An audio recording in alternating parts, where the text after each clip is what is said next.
There's a day 4, 30% severe weather risk here for parts of Oklahoma, Kansas, Missouri, also getting extreme western Illinois, and also Canada. There's also a day 5, 15% severe weather risk, which I can definitely see being upgraded to a 30% tomorrow.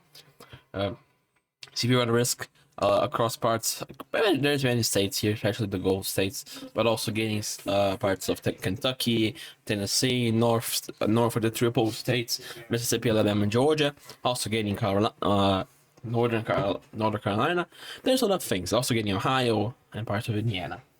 The main point is in this. The main point is day 4. And why do I say that? Also, I want to show to you the CSU solution for tomorrow, very quick. Yeah, it's showing a 0.5 out of 1.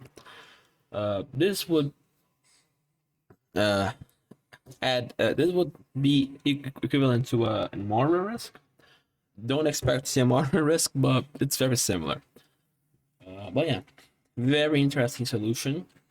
Recently, the models have come more to an agreement, and it's a pretty bad. It's the worst type of agreement we would expect in terms of if you were if you're a chaser, not even if you're a chaser, honestly, because this is not an event you would like to chase, unless you like shelf cuts. Oh boy, if you like shelf cuts, you're going to like this one. But mainly, the tornado chasers don't like this one very much because the main specifics in terms of tornadoes really won't be great. Now let's go to the models, starting here with our beautiful GFS, which is the one that's been most aggressive, and usually the one that was the outlier, right? First of all, we have a beautiful big trough here digging through the US. With a little bit of some short waves here on the exit of the trough. Let me go actually a bit earlier here. You can see big trough, maybe a little, possibly weren't positive to it, but maybe a little bit negative to a little bit neutral tilt, right? And this exit here of the trough with very open exit of the trough favors a very strong surface response, right? If I go a little bit forward here, you can see such a very tight low pressure system here, a very tight low level response. And this is already pretty something that, wow, okay, we need to look out for this. And as we look, we need to look at moisture, and moisture won't be an issue with this event. A very big, very broad warm sector developing here across Texas, Oklahoma.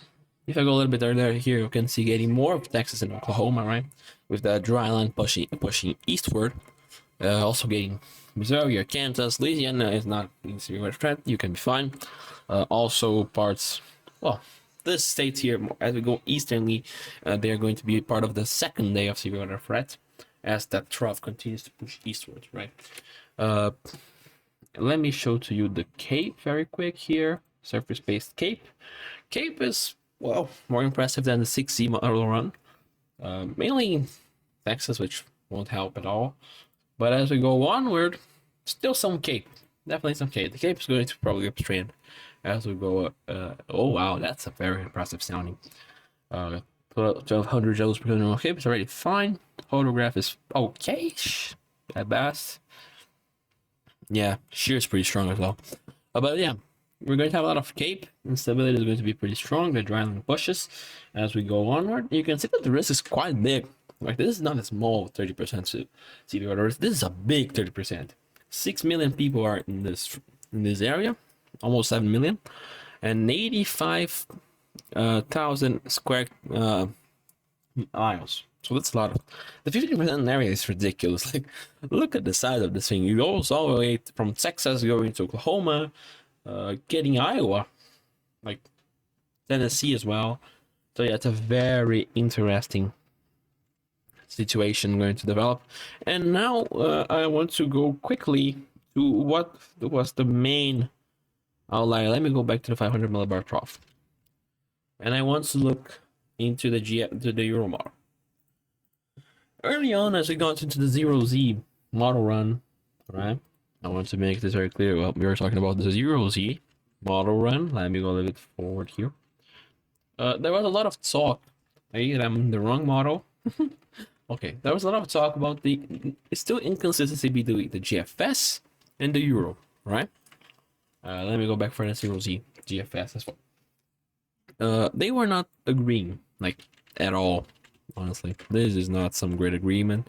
The Euro continued a little bit more unidirectional, while the GFS did this. There's no explanation.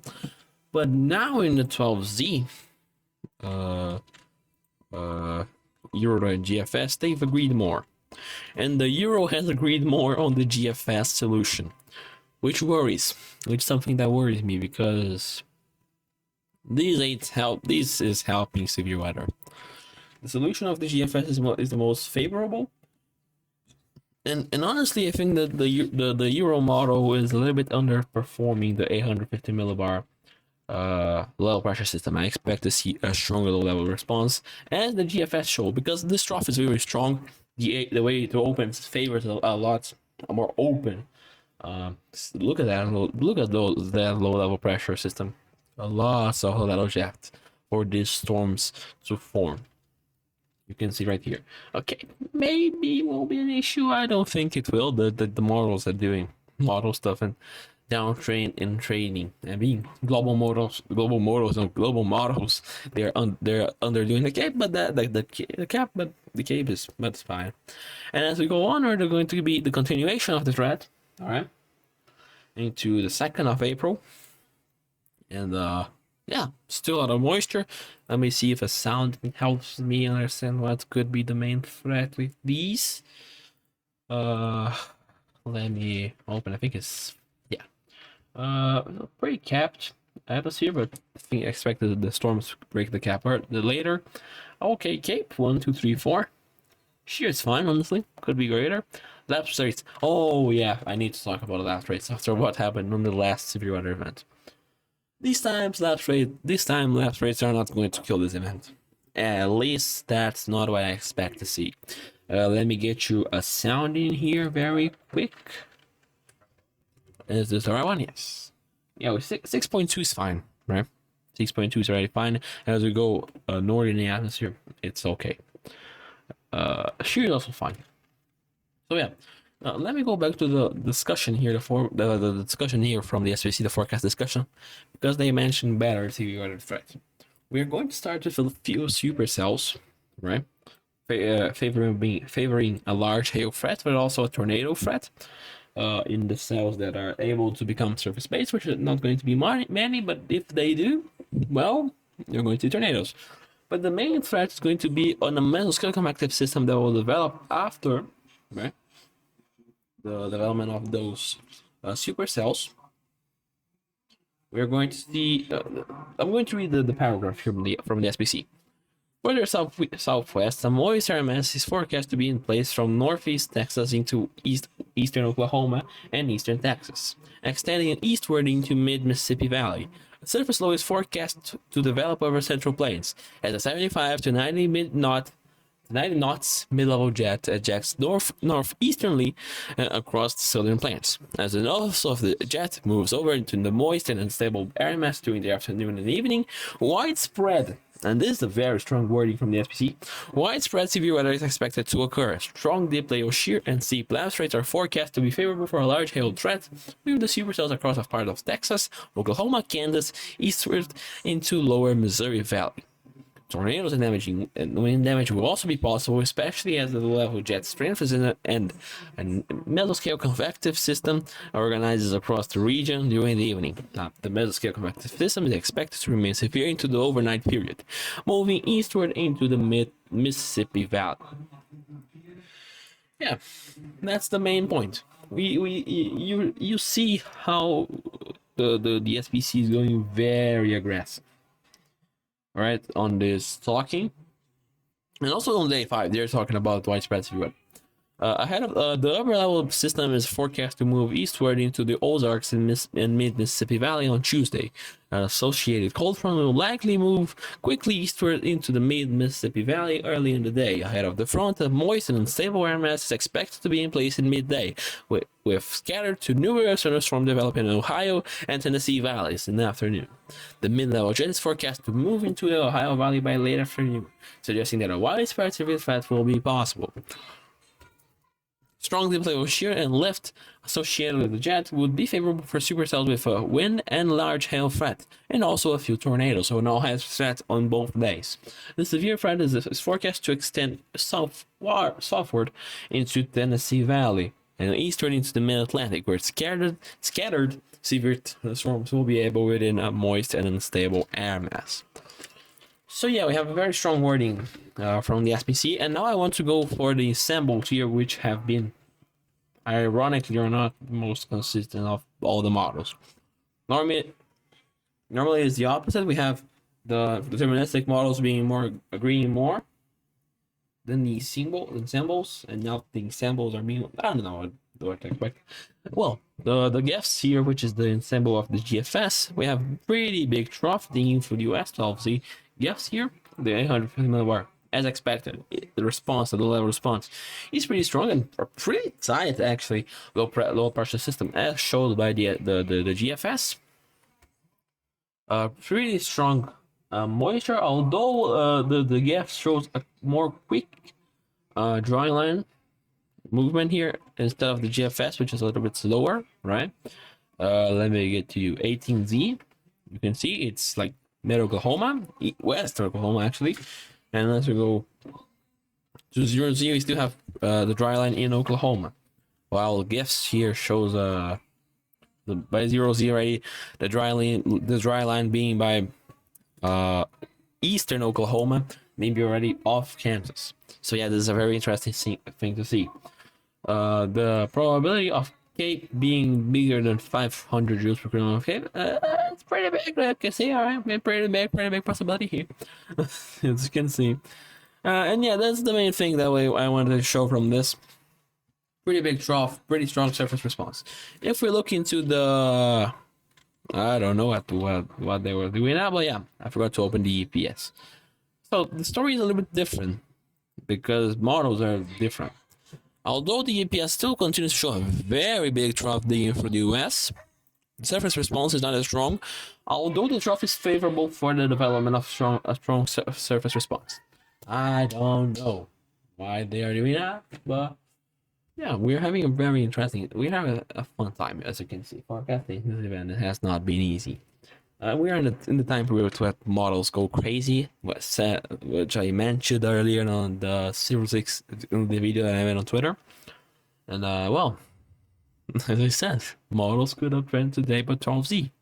What did they do? They uptrended today on the 12Z run. Well, don't expect to see this being just going for a day 3 moderate like the CSU suggests. This is going to be capped more than likely into an enhanced day 3, which is already very big. Now, don't get me wrong. Don't think this is just small.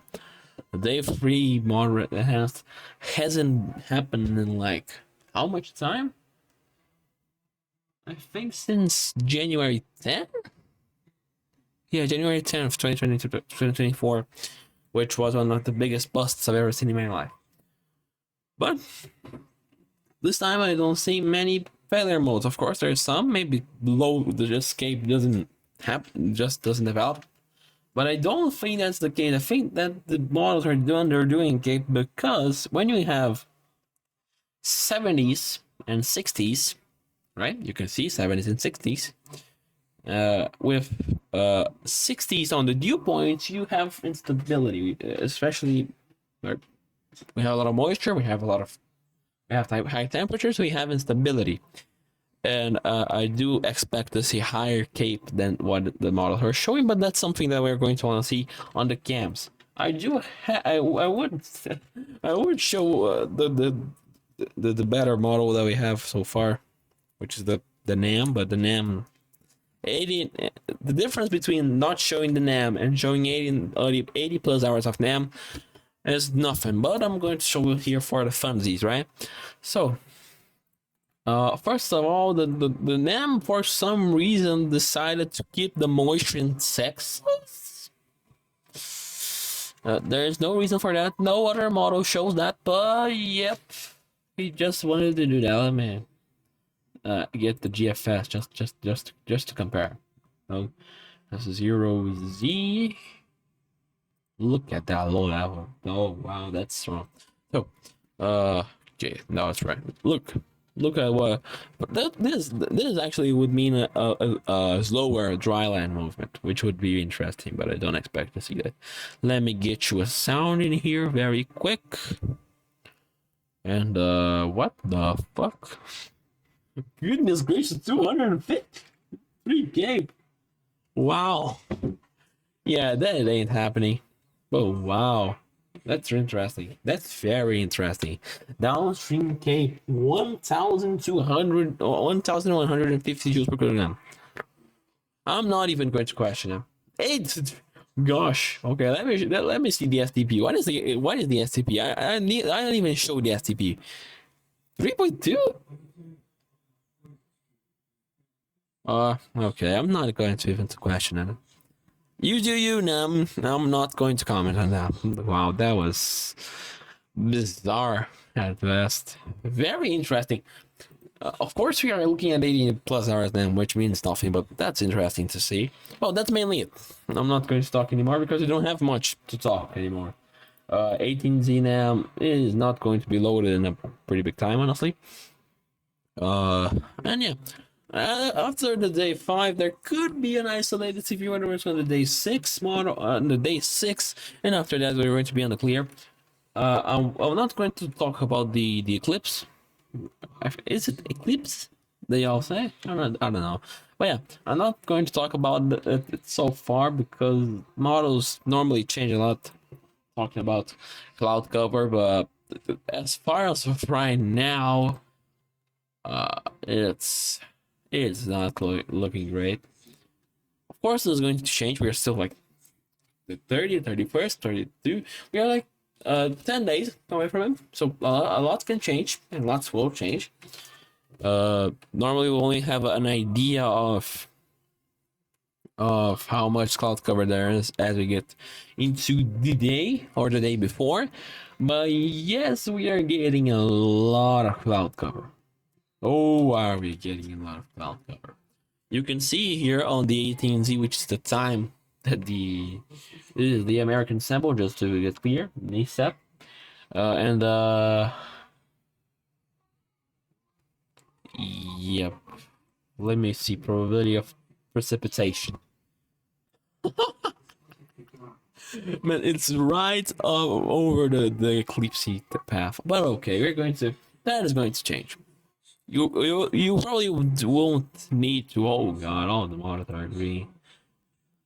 Oh well, at least this is not me that is going to lose this event. Well, of course, issuing no, hoping for the best eclipse, but doesn't look great so far. But of course, a good exchange. We're just going to have. It's like severe weather. We just have a great idea of what's going to happen. Like they 2 days or 3 days after the event. But yeah, that's mainly it. We don't have much to say about it because we don't have the cams, we don't have the convecting alarm model so far. That's it, folks. Hope to see you tomorrow. Hope that y'all be having a good Easter, eating a lot of chocolate. If you are in any of the severe weathers, be prepared because this could be a very big one. And yeah, see ya.